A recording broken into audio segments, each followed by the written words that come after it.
This time, we're talking about the Chinese economy. Since the beginning of this year, we've already covered this topic once on this channel, but it's been drawing attention because foreign investment in China last year decreased dramatically. It's even been reported in Japanese media, so please take a look at this. Throughout the entirety of 2024, investment in China dropped by 99.9% compared to 2021, not 999% of 2021's amount, but down to just 1% of what it was in 2021. The reasons for this, as mentioned at the beginning of this article, include concerns over China's economic principles and espionage issues. For viewers of this channel, I think many of you are already aware of both of these factors. However, when it comes to Japanese media reports, it feels like they haven't fully conveyed just how serious China's economic principles are or the extent of the espionage concerns. For example, while the U.S. government has issued warnings about traveling to China, the Japanese government hasn't said anything about China being dangerous. So, there's quite a temperature difference between Japan and other countries on this issue. In Japan, those who know, but those who don't probably don't have much awareness that China is a risky country. That's why, for instance, people in Japan's business community are said to be deepening exchanges with China, even though, from a global perspective, investment in China has plummeted massively. Now, as for the numbers, it's written that the total investment flowing into China in 2024 was $4.5 billion. That's after offsetting the dollars flowing in against those flowing out, meaning $4.5 billion more came into China than left. Compared to previous years, this number has shrunk dramatically, down 99.9% from 2021, as I mentioned. This information is available in Japanese too, but what I'd like to share with you viewers this time is a deeper dive into this $4.5 billion surplus figure, the idea that this is how much more investment came in for China. There's something strange about this number, and it's part of this article too, so let's take a look at some odd figures. Here's the part with the red line. There's data broken down by quarter for last year. When you add up the numbers from the first to the third quarters of 2024, it turns out that, far from having more investment coming in, the dollars flowing out of China were overwhelmingly higher. From Q1 to Q3, there was a total outflow of $13 billion. But then, in the fourth quarter, suddenly $17.5 billion in investment flowed into China. As a result, when you offset that against the earlier outflows, it ends up as a $4.5 billion surplus for the year, meaning, as I said earlier, 2024 saw a total inflow of $4.5 billion from China's perspective. By the way, $4.5 billion is the lowest figure for the Chinese market, but it's still a plus, right? But doesn't this seem strange to you all? For the first 3 quarters of last year, there was a total outflow of $13 billion from China's perspective.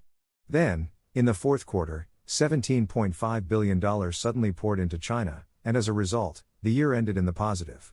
What happened in Q4 last year? Well, that's when the current President Trump's election victory became certain. At the time, he wasn't president yet, of course, but after winning the presidential election, what did Trump say? Here it is: the tariffs that the U.S. is currently talking about imposing on imports from China are at levels like 10% or 25%, right? But back then, he was talking about 60% tariffs. And with Trump, it's not just talk, he might actually do it. So, there was already a sense back then that China's economy was heading for serious trouble. Given that timing, it's hard to imagine foreign investment in China suddenly increasing. If a company were considering investing in China, the natural reaction would be to hold off and see how things play out, right? Yet, at that exact moment, a massive amount of investment supposedly flowed into China. According to Japanese reports, though, there's hardly any in-depth commentary pointing out the oddity of this. From what I've skimmed, I haven't seen much, but foreign media seem to have a lot of people thinking, this is obviously weird, and there's some information out there about why this might be happening. So, from here, I'll introduce what's likely going on. By the way, the methods I'm about to explain aren't the only tricks making it look like investment in China is increasing, it's probably a combination of multiple tactics. First, let's talk about one of China's tricks. Chinese companies engage in trade with foreign countries, right? So, when they export something like apparel, they receive payment for it. But instead of bringing that money back to China, they pool it overseas. For example, let's say a Chinese company, Company A, sets up a local subsidiary in Japan, Company B they export to Company B, and then B sells it to Japanese wholesalers. Normally, B would have to pay A for those exports, but instead, they keep the money pooled in Company B then, they send that money back to China under the guise of investment. Statistically, this gets recorded as an increase in investment from Japan to China. This method, by the way, is actually illegal in China. Pooling trade payments overseas is regulated because if it's left unchecked, it leads to an outflow of foreign currency. Payments for China's exports are supposed to come back to China and be kept there, but in this example, the money stays in Japan. If Chinese people who've moved to Japan then use that money there, it's effectively the same as foreign currency flowing out of China, something China should be holding on to. That's why this is strictly regulated. So, to inflate investment figures using this scheme, it would require cooperation from the Communist Party authorities. Pooling trade payments overseas isn't something that can happen without the party's approval. Some even say that, as a deliberate policy, the Communist Party is actively having state-owned enterprises do this to inflate investment numbers.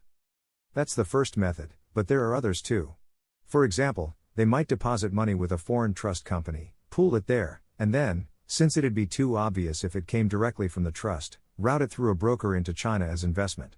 That makes it look like foreign investment in China has increased. Another similar tactic is lending money from China to a company set up overseas, then having that money invested back into China. Again, statistically, it shows up as an increase in foreign investment in China. By combining these methods, they're likely inflating the amount of investment flowing into China.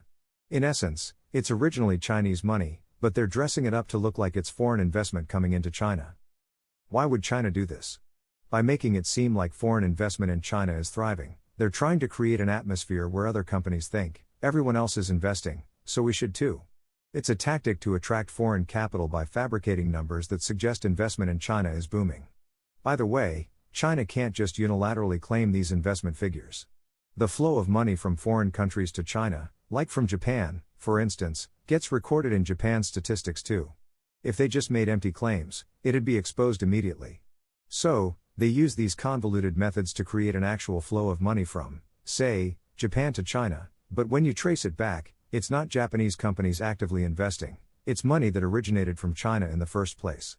They're doing this all over the world. Looking at last year, dollars were consistently flowing out of China through the third quarter, $13 billion in outflows, a figure even China acknowledges. Yet, in the fourth quarter alone, enough investment came in to offset that and turn it into a surplus.